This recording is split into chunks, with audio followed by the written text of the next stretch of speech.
Hello, my dear friends. My name is Barbara Jean Thompson, and I'm 71 years old.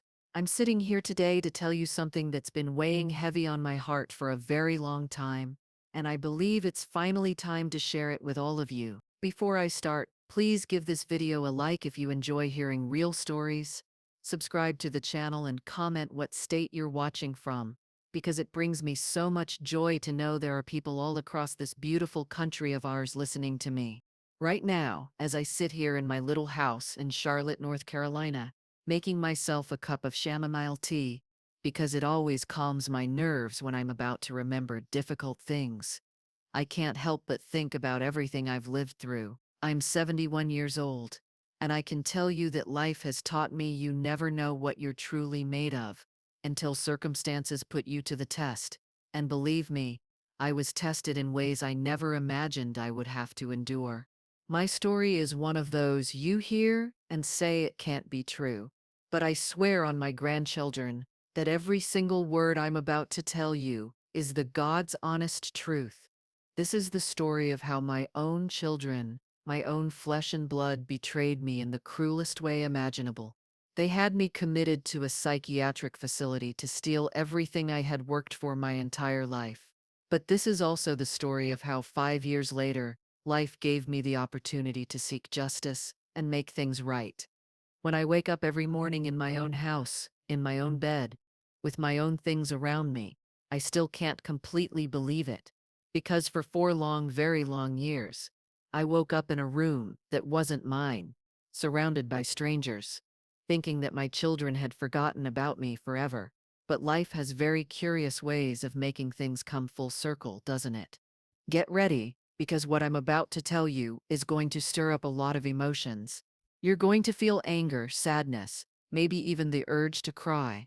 But you're also going to see that no matter how old we are, we can always find the strength to stand up for ourselves and move forward. My story starts many years ago, when I was a younger woman, and had a very different life than the one I have now. I was born in 1953, in a small town in rural Georgia called Milledgeville. It was a place where everybody knew everybody and community values meant everything. My daddy, James William, worked at the local textile mill, and my mama, Rose Marie, was a seamstress who made dresses for the ladies in town and always smelled like starch in the lavender sachets she used to freshen the clothes. We were a working class family. Like most folks in town, we lived in a modest house with a front porch and a backyard where Mama grew tomatoes, green beans, and collard greens. I was the fourth of 6 children. From a very young age, I learned that in a house full of kids and not much money, everybody pitches in. I helped Mama with the sewing, taking care of my younger siblings, and doing chores around the house. Life in Milledgeville was quiet but hard. Daddy worked long shifts at the mill, earning just enough to put food on the table. Mama supplemented with her sewing, but money was always tight. I remember for Christmas, Mama would start saving nickels and dimes from August, just so we could each get one new toy and a pair of shoes. When I was 19 years old, in 1972, a young man from Atlanta came to town. His name was Charles Thompson, and he'd come to work as a teacher at the local high school. Charles was tall, with kind brown eyes and a warm smile. He was 24 years old, and very polite and respectful. Every afternoon he'd walk past our house when Mama and I were sitting on the porch sewing, and he'd always tip his hat and say good afternoon. After several months of these polite greetings, one day he came up to talk to my daddy. It was a Sunday after church, and Charles showed up in his best suit, carrying a bouquet of wild flowers he'd picked especially for me. He asked my daddy's permission to court me, as was proper in those days. Daddy questioned him thoroughly, asked where he was from, what he did, what his intentions were, if he had any bad habits, if he was a hard worker. Charles answered everything with patience and respect. He told Daddy he was a teacher, didn't drink, didn't smoke, went to church every Sunday, and that his intentions with me were serious.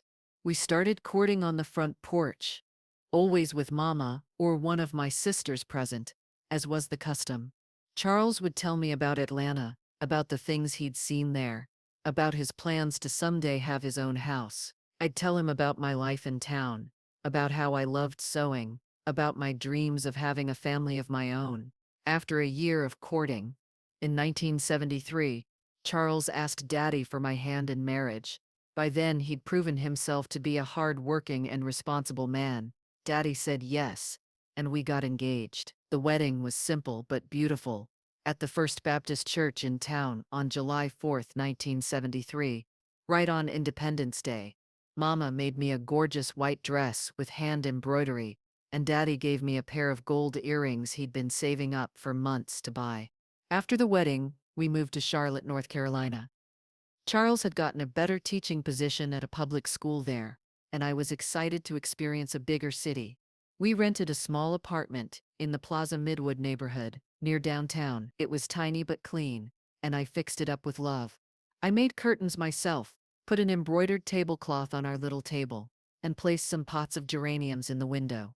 The first few years were full of struggle, but also full of happiness. Charles worked as a teacher, and I sewed at home for some ladies in the neighborhood.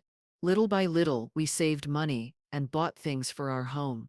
A wooden bed we found at a yard sale, a gas stove that worked perfectly, aluminum pots and pans that I loved. In 1976, our first child was born. Gregory, a beautiful chubby baby who rarely cried and was always smiling. 3 years later in 1979, our daughter Ashley arrived, a precious little girl with her daddy's big eyes and my dark hair. And in 1982, we completed our family with Timothy, a mischievous but very affectionate little boy. By those years, Charles had moved up to assistant principal at his school, and I'd expanded my sewing business. I had clients from several neighborhoods who came to me for dresses for parties and special occasions. We'd managed to buy a modest house in the Noda neighborhood. It was a 2-bedroom house with a kitchen, bathroom, and a backyard where Charles set up a little woodworking shop because he liked making furniture in his spare time. Life was smiling on us. We had work, health, our own home, and 3 beautiful, healthy children.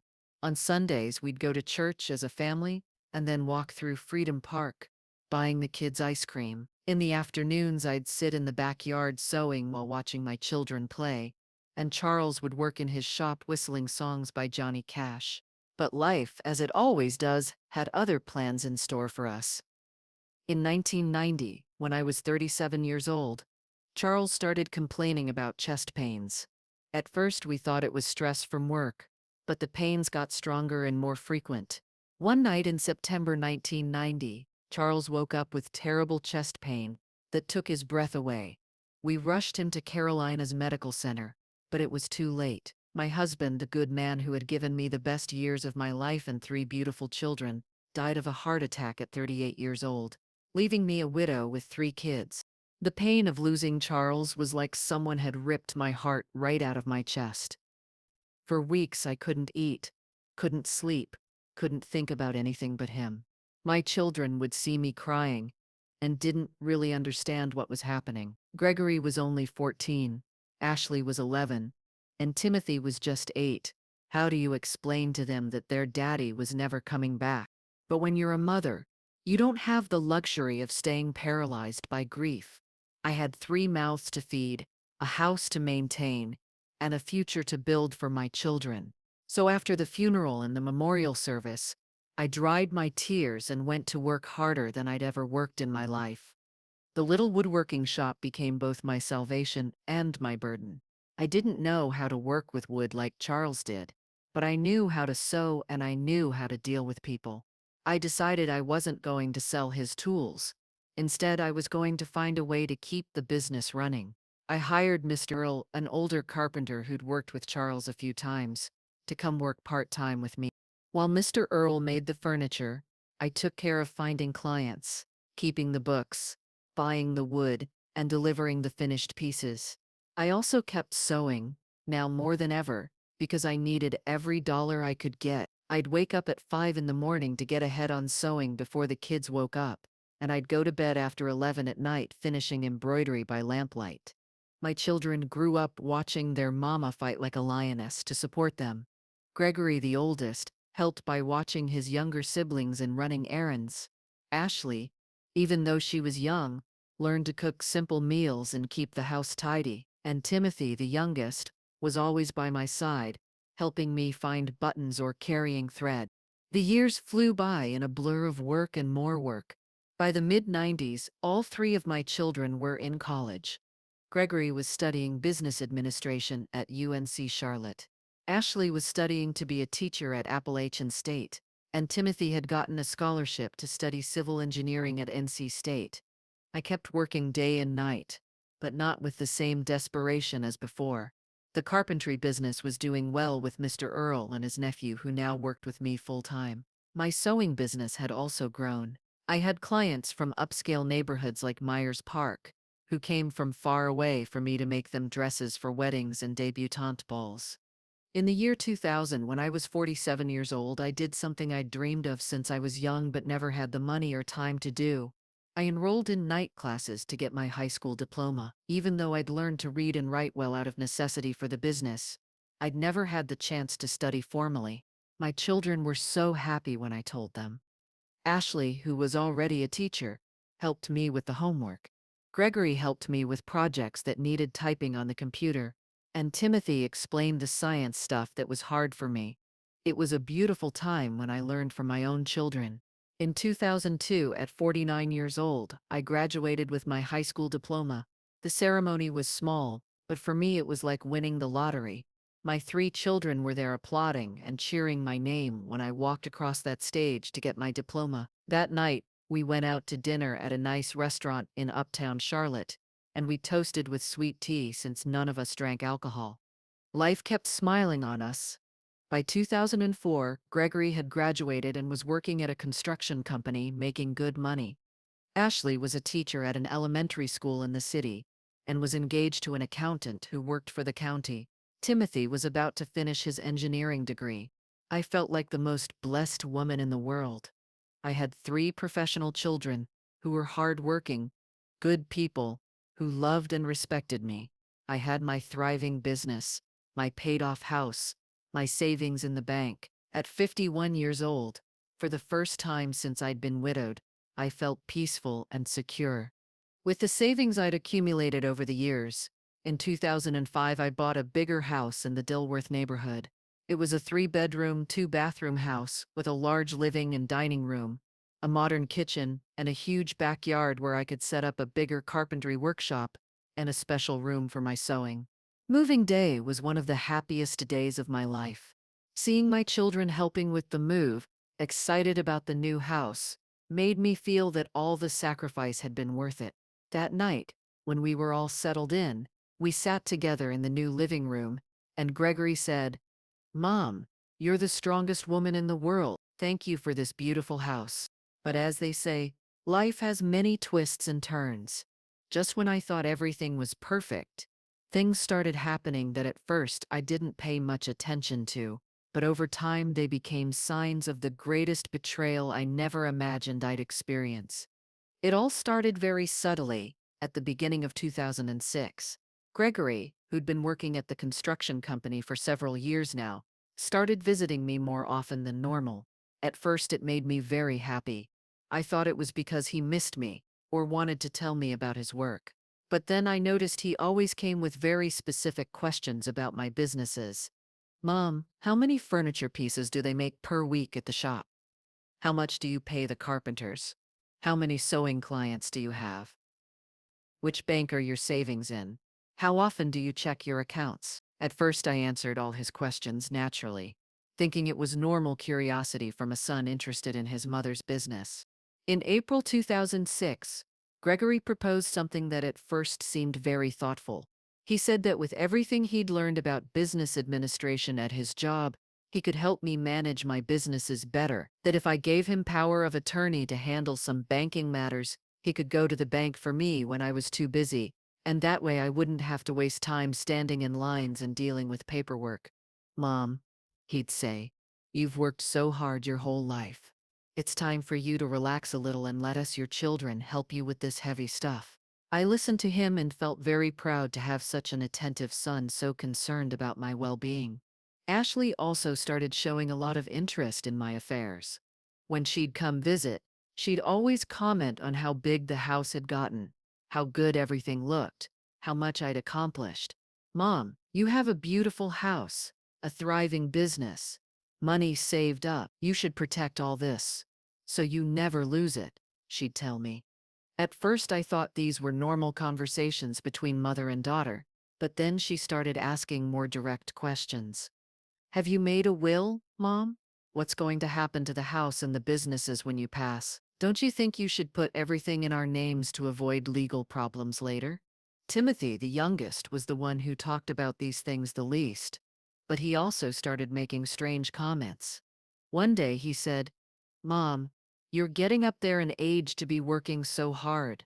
Maybe you should sell the businesses and live peacefully with the money you've saved. In June 2006, all three of them agreed to make me a proposal that they presented as if it were an early birthday gift. It was my 53rd birthday, and all three showed up together at the house with a cake and a folder full of papers. Mom, Gregory said, speaking for all three, we've been talking and we want to give you a very special gift. We want you to not worry about money or business anymore. We're going to take care of everything so you can enjoy life. Ashley added, we've talked to a lawyer and he helped us prepare some papers so that everything you have is protected and in order. If you give us power of attorney, we can handle everything for you, pay the house expenses, collect the business profits, and give you a fixed amount each month for your personal expenses. Timothy finished. That way you'll live like a queen without worries, and we'll make sure you always have everything you need. I listened to them very carefully, and although deep down something sounded strange, I also felt moved to have such considerate children. But why all this fuss? I asked them. I feel fine. I like working. I like managing my things. It's just that you're at an age where you should rest, Mom, Gregory insisted. Besides, we're professionals now. We know about numbers and laws. We can do things more organized, more modern. That night I stayed awake thinking about my children's proposal. On one hand, it made me proud that they wanted to help and take care of me. On the other hand, I'd always been an independent woman who managed her own affairs, and the idea of depending on others, even if they were my children, made me uncomfortable. During the following weeks, my children insisted a lot about the power of attorney. Every time one of them came to visit, they'd bring up the conversation and talk about how good it would be for me to let them handle everything. In August 2006, after a lot of insistence on their part, I decided to make them happy. I thought that after all, they were my children. I'd raised them, and if they wanted to help me, it was because they loved me and wanted what was best for me. I went with them to the notary and signed a general power of attorney that gave them authority to manage all my bank accounts, my properties, and my businesses. The day I signed those papers, my three children looked very happy. They hugged me a lot, told me I'd done the right thing, that now I could finally rest and enjoy life. Gregory told me that starting the next month they'd give me money for my personal expenses and not to worry about anything else, because they'd take care of everything. The first few months after signing the power of attorney, things seemed to be working fine. Sure enough, every month Gregory would give me $4,000, and I could buy my groceries, pay the house utilities, and have a little for my personal wants. My children took care of continuing to pay the shop employees and collecting money from my sewing clients. But little by little, I started noticing changes that made me uncomfortable. When I'd ask about the business accounts, Gregory would say, "Don't worry about that, Mom. Everything's fine, you just enjoy your money." When I wanted to know how much money was in my bank accounts, Ashley would say, "Oh, Mom, why do you want to know those complicated numbers? We make sure you don't lack anything." But the situation was much worse than I imagined, and I was about to find out in the most painful way possible. In February 2007, Mr. Earl, my trusted carpenter, came looking for me at the house. He looked worried and asked if we could talk privately. "Mrs. Thompson," he said, "excuse me for butting into what's not my business, but I have to tell you something important. Your son Gregory came to the shop last week and told us we're not going to work here anymore, that he's going to close the business." I froze. "What do you mean he's going to close the business?" He didn't say why. Mr. Earl explained that Gregory had told them the business wasn't profitable anymore, that it was better to sell the tools and rent the space for something else. That same afternoon, I went looking for Gregory at his apartment. When I asked him about what Mr. Earl had told me, he got very nervous. Oh, Mom, Mr. Earl misunderstood. What I told him is that we're thinking about modernizing the shop, replacing the old tools with newer ones. But I knew Mr. Earl very well. He was an honest man who'd worked with me for years. If he told me Gregory had talked about closing the business, it was because that's what happened. That night I couldn't sleep, turning over in my mind the conversation with Mr. Earl and Gregory's evasive answers. In March 2007, one of my oldest sewing clients, Mrs. Gladys, came looking for me at the house. "Mrs. Thompson," she said, "I'm coming to ask if you're not sewing anymore. Your daughter Ashley came to my house last week and told me you'd retired, that you're not taking work anymore." Once again, I was speechless. That same afternoon, I confronted Ashley. "Why did you tell Mrs. Gladys I'm not sewing anymore? I never said that." Ashley turned red and answered, "It's just, Mom, I thought it was time for you to rest from so much work. Besides, with what we give you every month, you have enough to live well." "But I don't want to stop sewing," I told her. "I like my work. I like having my clients." Ashley hugged me and said, "Oh, Mom, don't worry. If you want to keep sewing as a hobby, you can, but not as a business anymore. You're getting too old to be chasing after clients." Those words hurt me deeply. Too old. I was 54 years old. I felt perfectly fine. I had energy. I had the desire to work. Who was she to decide I was too old to work? In April 2007, I decided to go to the bank to check my accounts personally. When I got to the window and asked for my account statement, the employee told me something that left me cold. "Ma'am, this account was closed 2 months ago. The money was transferred to another account." "What do you mean it was closed? Who closed it?" I asked with my heart pounding hard. The employee checked her computer and told me it was closed by Mr. Gregory Thompson. He has power of attorney over this account. I left the bank shaking. Not only had they closed my account without telling me, but they'd also transferred my money to another account I knew nothing about. When I got home, I immediately called Gregory. "Why did you close my bank account without telling me?" I asked him directly. Gregory sounded very nervous on the phone. "It's just, Mom, that account wasn't convenient anymore. It had too many fees. We opened a new account where the money is better protected." "Where is this new account? What bank?" I insisted. "Don't worry about those details, Mom. The important thing is your money is safe. We're taking care of everything." But I was worrying, and very much so. That night I couldn't sleep, thinking about everything that had happened in recent months. The shop closed. My sewing clients turned away. My bank account closed without my authorization. Something very bad was happening, but I still didn't want to believe my own children were stealing from me. In May 2007, things got even worse. Gregory came to my house with news that hit me like a bucket of cold water. "Mom, I have to tell you something important. We've decided to sell the house." "What do you mean, sell the house? Which house?" "This house, Mom, the one you bought. It's too big for one person, and besides, it needs a lot of repairs that will cost a lot of money. It's better to sell it and find you something smaller and more comfortable." I couldn't believe what I was hearing. "Gregory, this is my house. I bought it with my work, with my effort, and it's not damaged, it's perfectly fine." "Yes, Mom, but it's just not practical for you anymore. Besides, with the money from the sale, you can live very comfortably in a smaller place." That conversation was the last straw. I finally understood what was happening. My children weren't trying to help me or take care of me. They were taking away everything I had. My business, my money, and now my house. That night, I made a decision.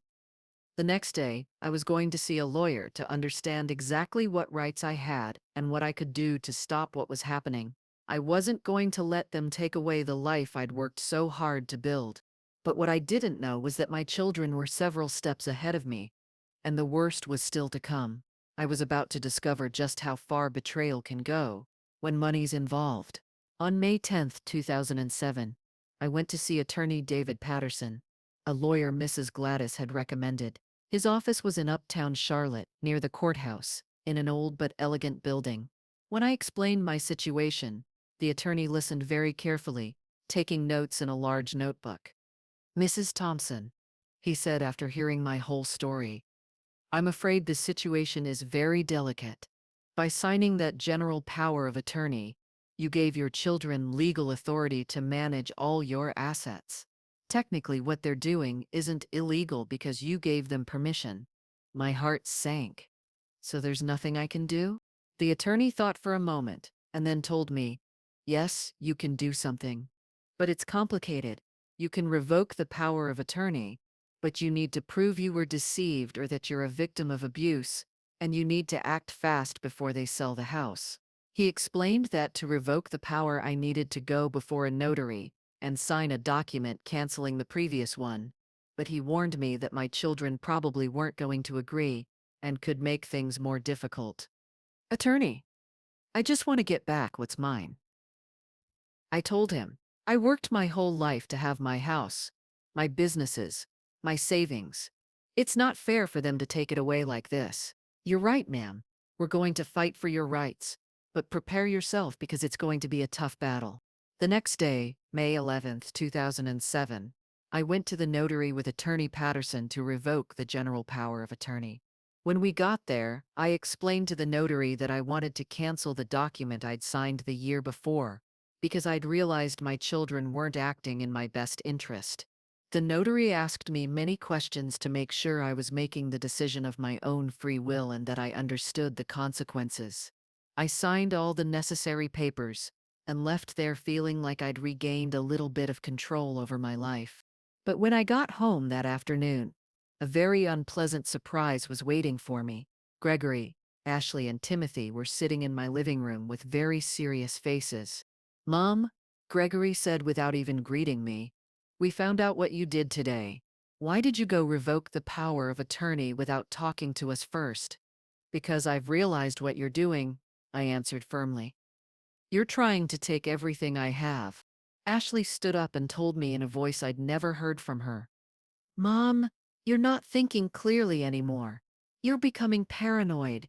We only want to take care of you."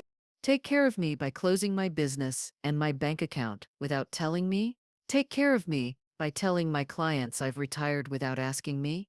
Timothy, who'd always been the quietest, also stood up and said, "Mom, I think you need help. Maybe you should go see a doctor to get checked out." "A doctor? What for? I'm perfectly fine." "No, Mom," Gregory insisted. "Lately we've noticed you've been very confused, very forgetful. Sometimes you don't remember things we've talked about. We think it might be the beginning of dementia."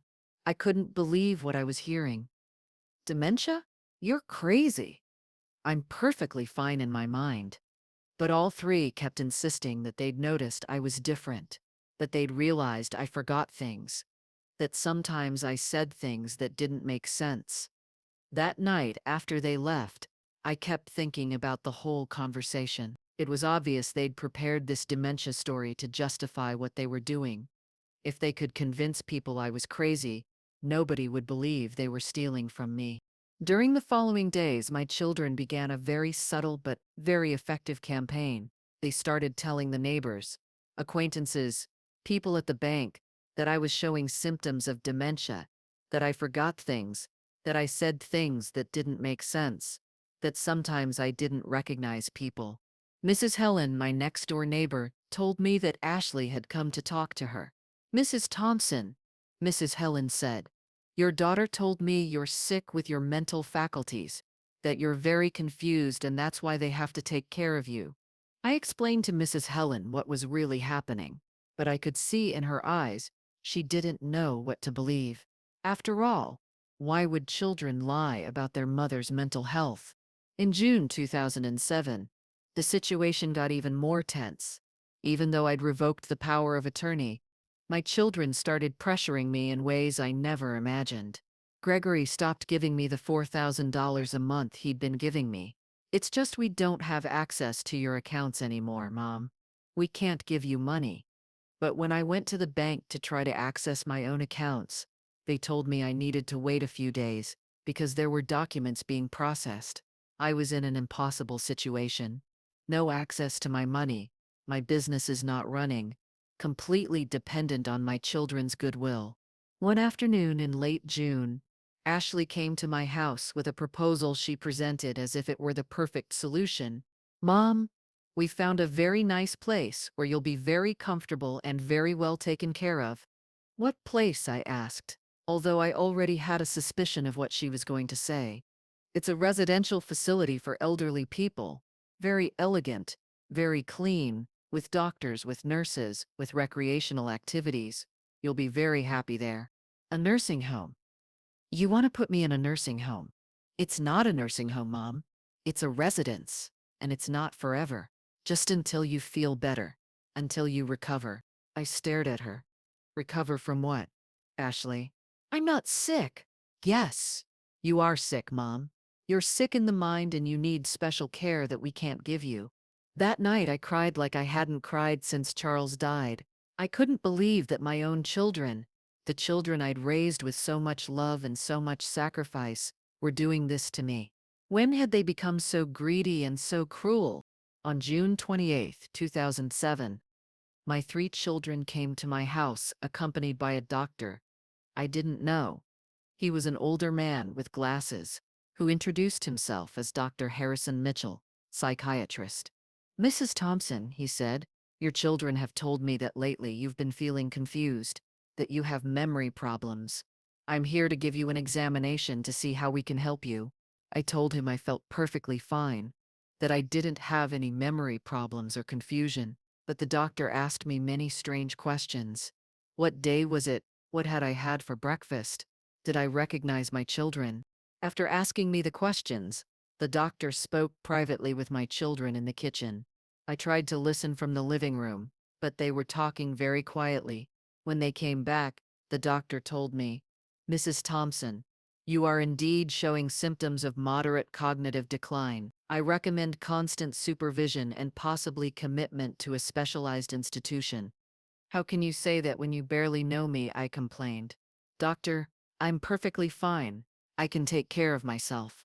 I can manage my things. But the doctor had already made his decision, or rather, he'd already decided to support my children's version. July 5, 2007, was the saddest day of my life since I'd been widowed. My 3 children showed up in the morning with an ambulance and papers signed by Dr. Mitchell, authorizing my involuntary commitment. Mom, Gregory said, it's all arranged.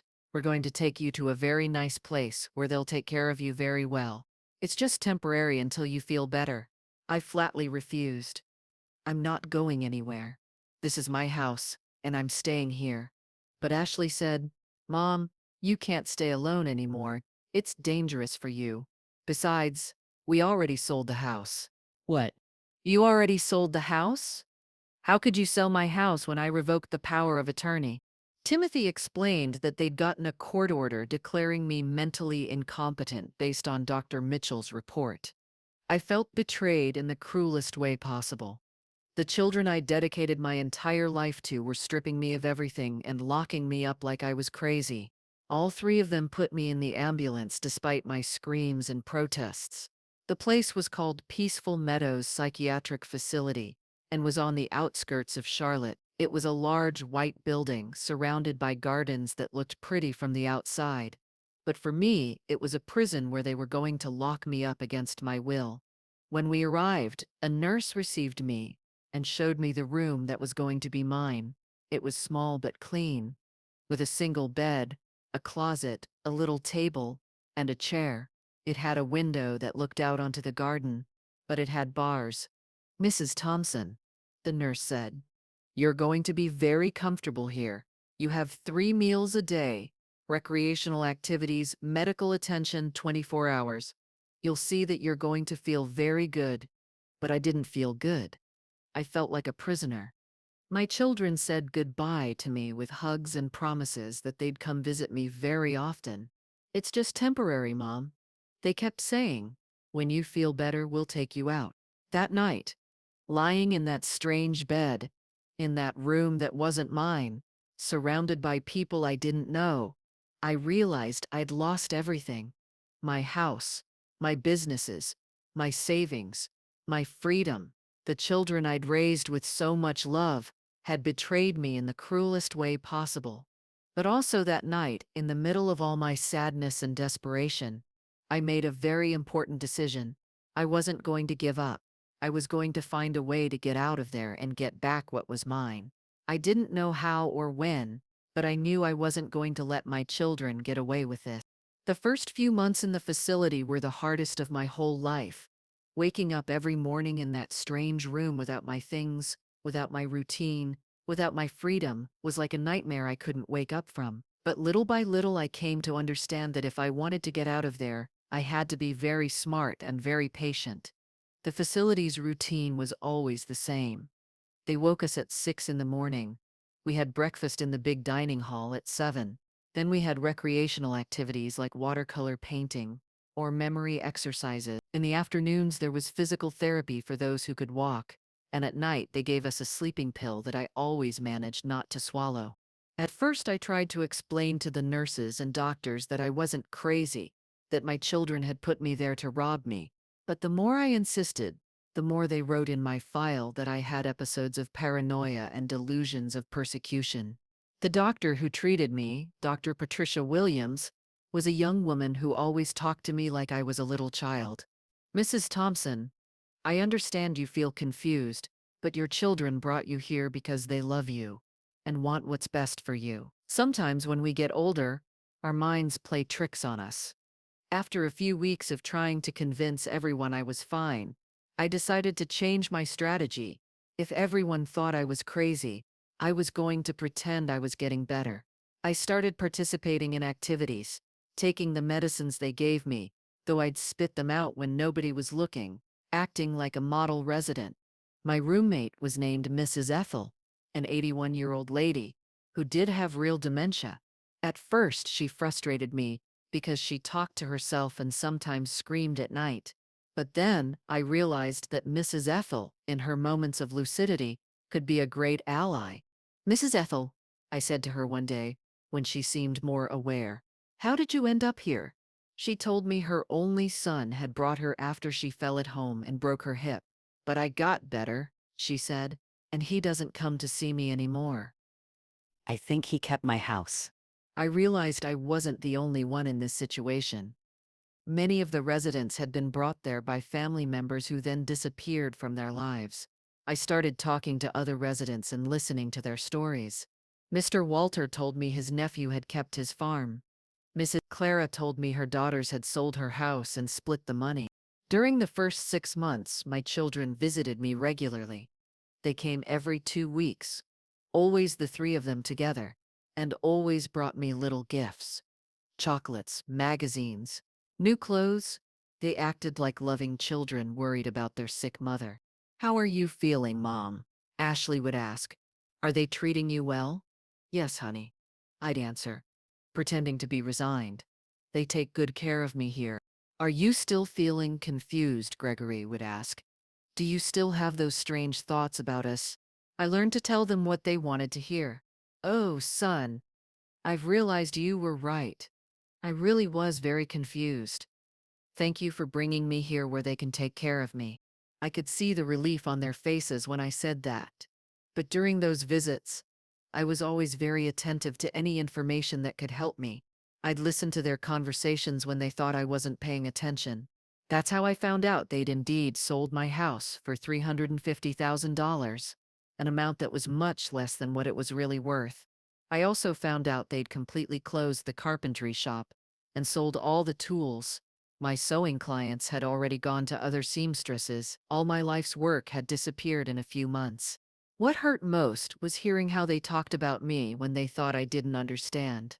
"Thank goodness the doctor says she's getting calmer," Ashley would say. "She doesn't accuse us of robbing her anymore." "Yeah," Timothy would answer. "At first I thought it was going to be harder to convince her she's sick. After the first year, The visits started spacing out. Instead of every 2 weeks, they came once a month, then every 2 months. By the second year, they only came on my birthday and at Christmas. It was obvious they'd already gotten what they wanted and I didn't matter to them anymore. But while my children were forgetting about me, I was working on my plan. During those 2 years, I'd observed everything: the nurses' schedules, the security routines, who had the keys, when shifts changed. I'd also cultivated a very special friendship with Sarah, a young nurse who worked the night shift. Sarah was a good girl from a small town near Charlotte who was studying nursing at the community college. Unlike the other nurses, she actually listened when I told her my story. "Mrs. Thompson," she said to me one night when she was very sure nobody was listening, "I do believe you. I've seen many cases like yours. Children who bring their parents here to take their things. But what can I do, Sarah? Nobody believes me." Sarah explained that she knew of cases where people had managed to get out of facilities by proving they'd been committed illegally. "But you need evidence, Mrs. Thompson, and you need help from someone on the outside." That conversation gave me an idea. Over the following months, I started asking my fellow residents to help me write letters. Many of them, in their moments of lucidity, also wanted to get out. We began forming a kind of mutual support network.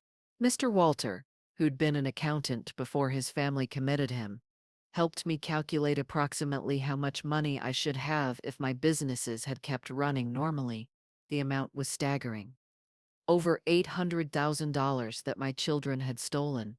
Mrs. Clara, who'd been a teacher, helped me write formal letters addressed to authorities, explaining my situation and asking for help. We wrote letters to Adult Protective Services, to legal aid, to a TV program that helped people in unjust situations. The problem was how to send those letters without the facility finding out. Sarah was our salvation. She offered to take the letters and mail them from outside. "It's the least I can do," she'd tell me. "It makes me angry, too, to see how they abuse elderly people." During my third year at the facility, something unexpected happened. The facility was bought by a new administration that wanted to improve the services. They brought in new doctors, new nurses, and started reviewing all the residents' files. The new head doctor, Dr. Elizabeth Morgan, was very different from the previous one. She was younger, more modern, and seemed genuinely interested in the patient's well-being. When she reviewed my file, something caught her attention. "Mrs. Thompson," she said during one of my monthly checkups, "I've been reviewing your case, and I have some doubts. Do you really feel mentally ill?" "Doctor," I answered very carefully, "I've never felt sick. But my children and the doctor who examined me said I was." Dr. Morgan gave me a complete mental examination, much more detailed than the one Dr. Mitchell had given me years before. She asked me questions about math, about memory, about logical reasoning. At the end, she told me something that filled me with hope. "Mrs. Thompson, you don't show any symptoms of dementia or cognitive decline." "Then why am I here, doctor?" I asked directly. "That's a very good question," she answered. "I'm going to investigate your case more." Over the following weeks, Dr. Morgan reviewed my entire medical file, spoke with the staff who'd treated me, and even contacted Dr. Mitchell to ask him about the diagnosis he'd made. One day, she called me to her office and said, "Mrs. Thompson, I believe you've been a victim of abuse. There's no medical justification for you being committed here. I'm going to help you get out, but I need you to tell me the whole truth about what happened." I told her my entire story from the beginning. The doctor listened very carefully and took detailed notes. At the end, she said, "Mrs. Thompson, what your children did to you is called elder abuse, and it's a crime. We're going to do everything necessary for you to regain your freedom." That night, I couldn't sleep from excitement. After 3.5 years of unjust imprisonment, finally someone believed me and was going to help me. Dr. Morgan kept her word. During the following weeks, she worked tirelessly to document my case and prepare everything necessary for my release. She asked me to write a detailed statement of everything that had happened from the day I signed the power of attorney to the day I was committed. While I was writing my statement, I realized I had to plan very carefully the steps I was going to take once I got out of the facility. I couldn't just walk out and hope things would work themselves out. My children had had almost 4 years to cover their tracks and consolidate their theft. I needed a very well thought out plan to get back what was mine. The first thing I did was ask Sarah, my nurse ally, to help me contact attorney David Patterson, the lawyer who'd helped me years before. Sarah called him from her cell phone and explained the situation. The attorney remembered my case perfectly and offered to come to the facility to see me. When attorney Patterson came to visit me, he was now an older man with more gray hair, but with the same intelligent, determined look I remembered. "Mrs. Thompson," he said, "I've been following your case all these years. I tried to help you when they committed you, but the court order said you were mentally incapacitated and couldn't receive legal representation." I explained everything I'd discovered during my time at the facility and gave him copies of the statement I'd written. The attorney reviewed all the documents very carefully. "Mrs. Thompson, this is a classic case of elder abuse with all the elements: fraud, theft, illegal commitment. But we need very solid evidence to win." He explained that the legal strategy was going to have several phases. First, we'd have to nullify the declaration of mental incompetence they'd used to commit me. Second, we'd have to prove that the power of attorney had been obtained through deception. Third, we'd have to track down all my assets and prove they'd been sold illegally. And fourth, we'd have to calculate damages and ask for compensation. "How long is all this going to take, attorney?" I asked. "It could take several months, even years, but I'm confident we're going to win. Your case is very solid." On December 20th, 2010, after 3 years, 5 months, and 15 days of unjust imprisonment, I walked out of Peaceful Meadows Psychiatric Facility as a free woman. Attorney Patterson came to pick me up in his car, and when we passed through the main gate without anyone stopping me, I couldn't help but cry with happiness and relief. "Where should I take you, Mrs. Thompson?" the attorney asked. "Home," I answered automatically, but I immediately realized my mistake. I didn't have a home anymore. The attorney took me to a modest hotel in uptown Charlotte while we decided what to do. That first night of freedom, sitting on that hotel bed, I felt lost and scared. I was 57 years old. I had no house, no money, no job. It was like I had to start my life from scratch again. But the next day, I got up with a determination I hadn't felt in years. I'd started from scratch once before when I was widowed at 37 with 3 small children. I'd built a prosperous life working day and night. If I'd done it once, I could do it again. The first thing I did was go to the bank where they'd had my accounts to ask for a complete history of all the transactions that had been made in my name. The employee told me I'd need a court order to get that information, but she could give me the basic data. What she told me confirmed my worst suspicions. In the months after I signed the power of attorney, transfers had been made for enormous amounts to accounts I'd never authorized. Just from my savings accounts, they'd taken out more than $250,000 that I'd saved over years. Then I went to the address where my house had been. It was heartbreaking to see how other people lived there now. The new owners had changed everything. It was like they'd completely erased my existence from that place. A neighbor, Mrs. Helen, recognized me from her window and came out to talk to me. "Mrs. Thompson, what are you doing around here? Your children told us you died 2 years ago." I froze. "That I died? Who told you that?"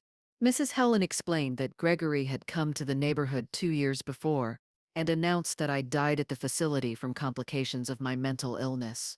They'd even had a memorial service for me at the neighborhood church. That revelation gave me a very important clue. If my children had said I was dead, they'd probably falsified documents to process inheritance or life insurance. That was more evidence of fraud we could use in the trial. Over the following weeks, I kept investigating on my own while Attorney Patterson worked on the legal aspects.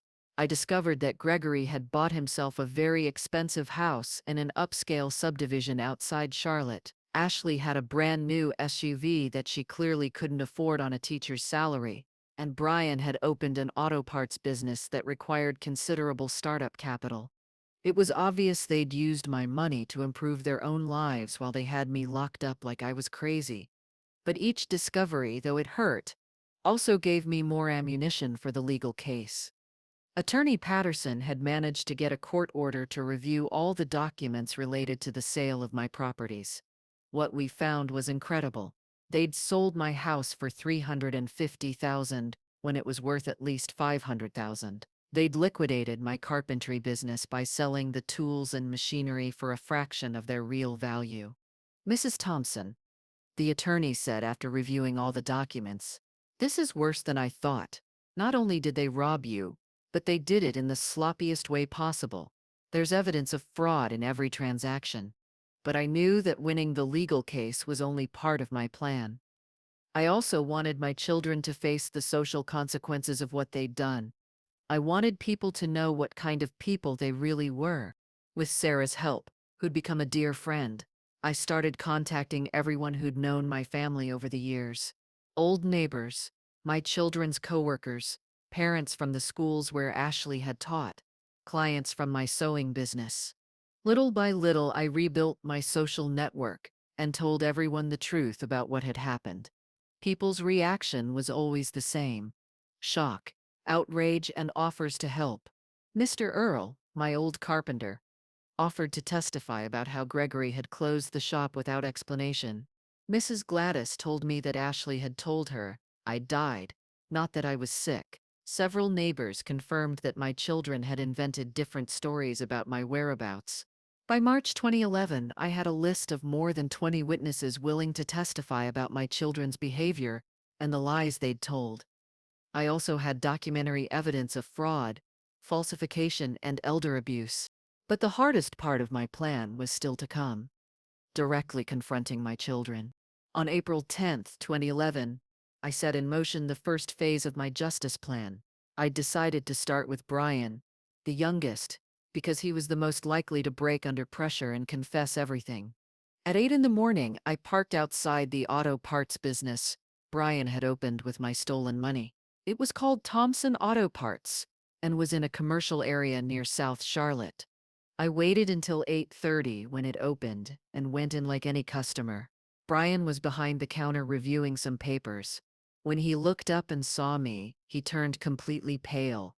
The folder in his hands fell to the floor. "Good morning, son," I said in the calmest voice I could manage. "How have you been?" Brian couldn't speak. He just stood there with his mouth open, like he'd seen a ghost. And in a way, that's exactly what he'd seen. Because according to him, I was dead. "Aren't you going to say hello?" I asked. "It's been a long time since I've seen my youngest son." Finally, Brian reacted.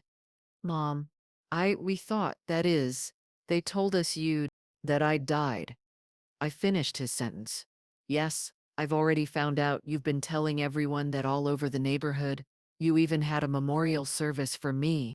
Brian looked nervous, confused, scared.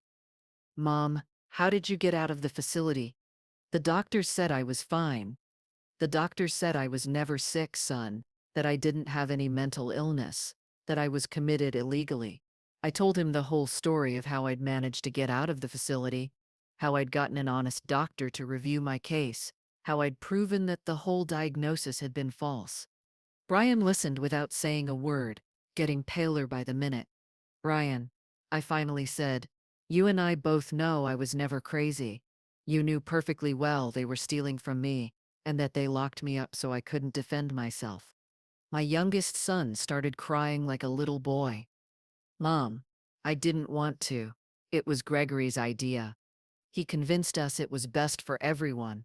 He told us you were too old to handle so much money, and that we could take better care of it." "And you believed him?" I asked. "Did you really think it was normal to take everything from your mother and lock her in a facility?"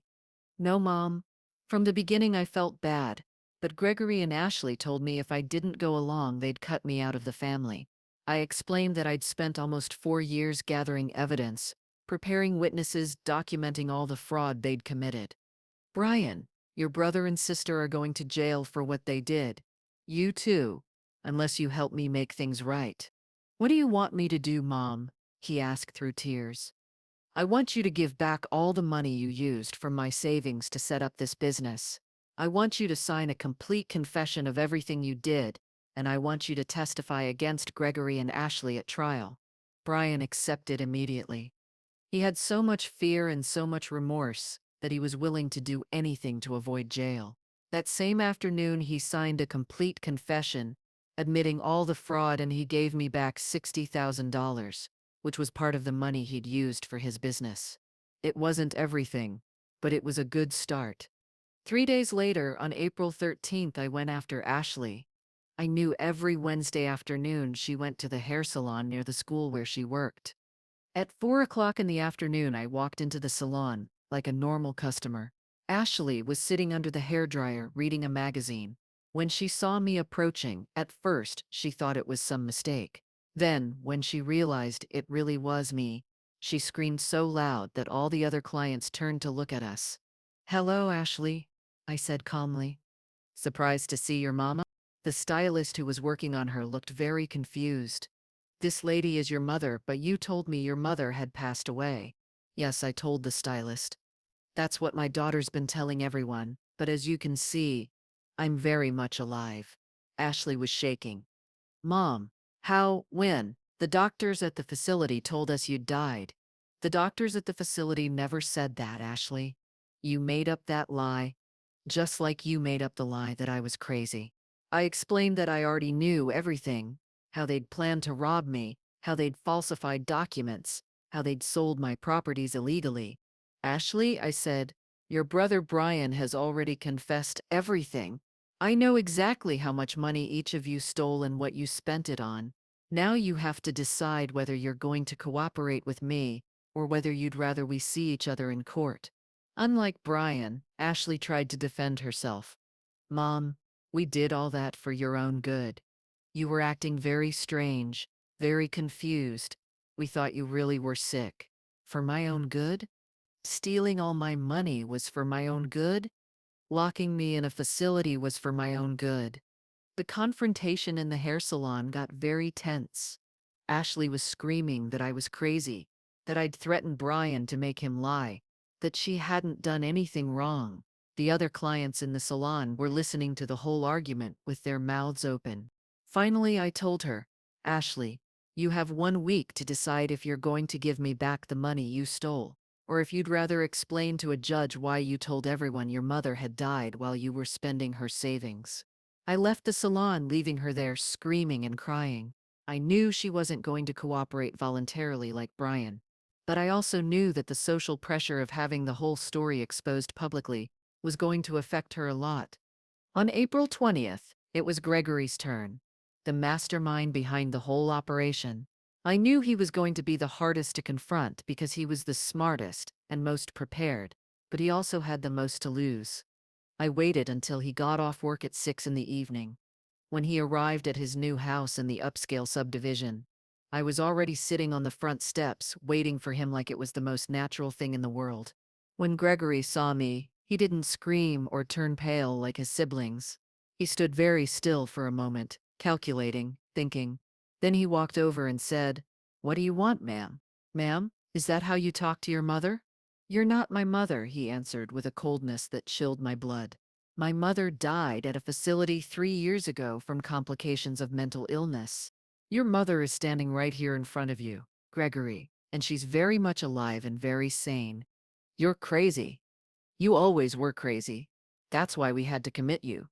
It was incredible how calmly he lied.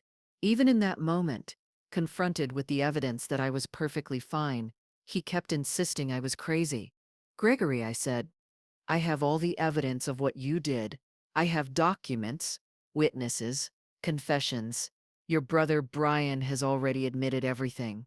You know you're going to jail." "You won't be able to prove anything," he answered. "Everything we did was legal. You gave us power of attorney voluntarily. Dr. Mitchell certified you were incompetent. The sale of your properties was authorized by a judge. And the lies about my death, that was legal too?" "I don't know what you're talking about." Gregory was exactly what I'd expected. Cold, calculating, without remorse. He wasn't going to confess anything, wasn't going to give back anything voluntarily. He was going to fight to the end. All right, Gregory, I said, standing up from the steps. I'll see you in court. I hope you enjoyed these 4 years living on the money you stole from me, because they're going to be the last years of freedom you have. On April 25, 2011, Attorney Patterson filed criminal charges against my 3 children for fraud, elder abuse, falsification of documents, and unlawful imprisonment.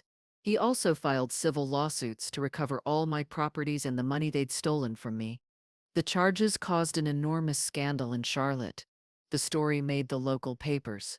Children commit mother to psychiatric facility to steal her inheritance. My children, who for years had presented themselves as good children taking care of their sick mother, suddenly found themselves labeled as thieves and abusers. Ashley lost her teaching job when the story went public. Gregory had to face the shame at his work and in his upscale subdivision.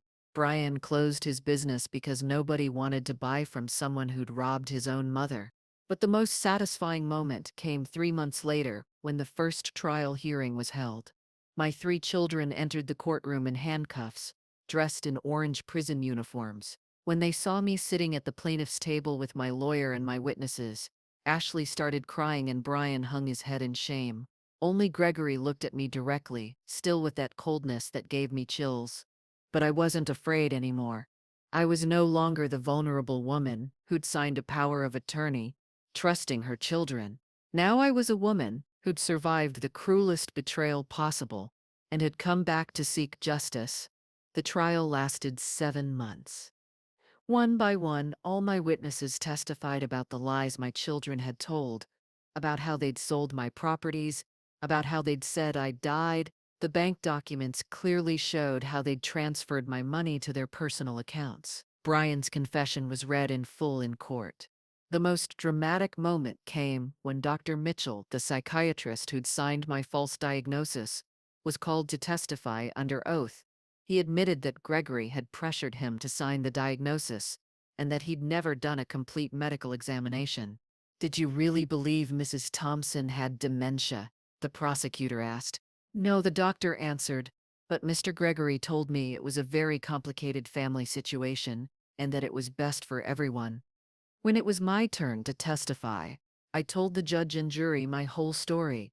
From the day I signed the power of attorney to the day I got out of the facility, I talked about the 4 years of unjust imprisonment, about the humiliation of being treated like I was crazy, about the betrayal of the children I'd raised with so much love. "Mrs. Thompson," Gregory's defense attorney asked me, "is it possible your children really believed you were sick and were acting in good faith?" "No," I answered firmly. "They knew exactly what they were doing. I never had symptoms of dementia. They made up that story to justify their theft." On November 15, 2011, after 7 months of trial, the judge read the verdict. Gregory was found guilty on all charges and sentenced to 8 years in prison. Ashley was found guilty and sentenced to 5 years. Brian, for having cooperated with justice, received 3 years with the possibility of parole. In addition to the criminal sentences, the judge ordered that all my properties or their equivalent value be returned to me, plus damages for a total of $1,200,000. It was much more than I'd originally had because it included interest and compensation for everything I'd suffered. When the judge read the verdict, I felt deep satisfaction but also immense sadness. I'd won the legal battle. I'd recovered my money. I'd made my children pay for what they'd done to me. But I'd also lost forever the 3 human beings I'd loved most in my life. The months following the trial were very strange for me. On one hand, I had a sense of triumph and justice I hadn't experienced in years.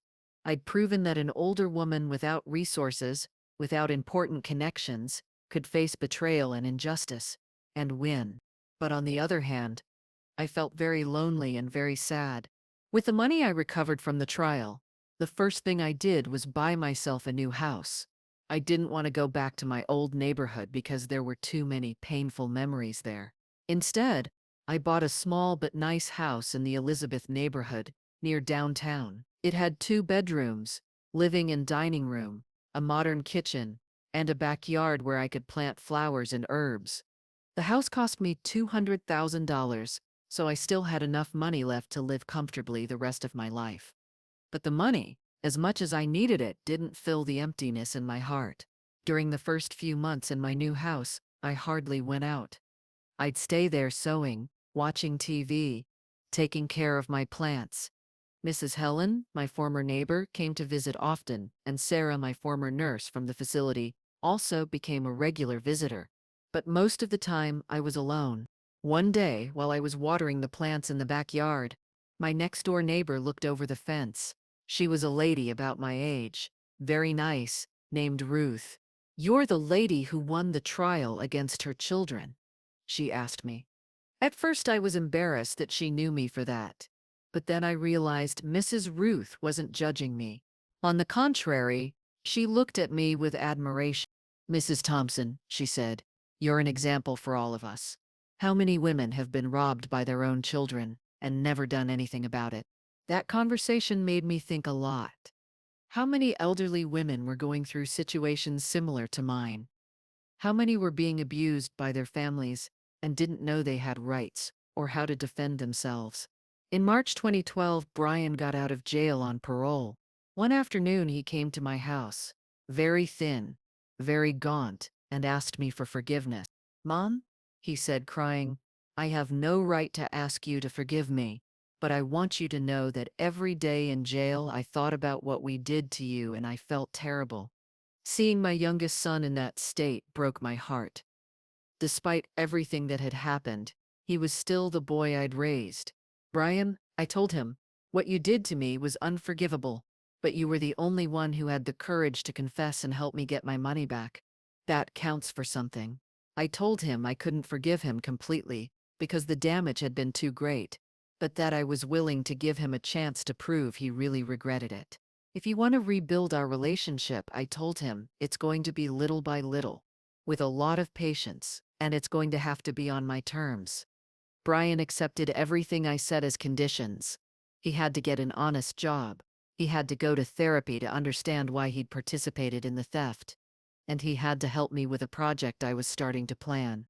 The project was to create a support group for elderly women who were being abused by their families. I'd started researching the topic and realized my case wasn't unique. Many elderly women in America are victims of economic, emotional, and even physical abuse by their own children and family members. With Mrs. Ruth's help, my new neighbor, I started organizing meetings at my house for women who wanted to talk about their family problems. At first, only 3 or 4 ladies came, but little by little the group grew. The stories I heard at those meetings reminded me a lot of my own experience. Mrs. Dorothy told me her son had taken her Social Security check and had her living in a tiny room in the basement of his house. Mrs. Louise told me her daughters had convinced her to put her house in their names and now treated her like a servant in her own home. "But what can we do?" they'd ask me. "We're old. We don't have money for lawyers. We don't know about laws." I'd explain to them that yes, they had rights, that yes, there were laws that protected them, and that yes, they could defend themselves if they organized. In September 2012, our support group already had over 25 regular members. We decided to formalize it, and we named it Dignity for Elderly Women. I was elected president. Mrs. Ruth was treasurer, and we started looking for funding to be able to help more women. When Ashley got out of jail in 2016 after serving 5 years of her sentence, she also came looking for me, but her attitude was very different from Brian's. Instead of asking me for forgiveness, she blamed me for destroying the family. "Mom," she said, "it's your fault. I lost my job, my house, my reputation. My kids don't want to talk to me anymore because they're ashamed to have a mother who was in prison." "My fault," I answered. "Ashley, you lost all that because of your own actions, not because of mine."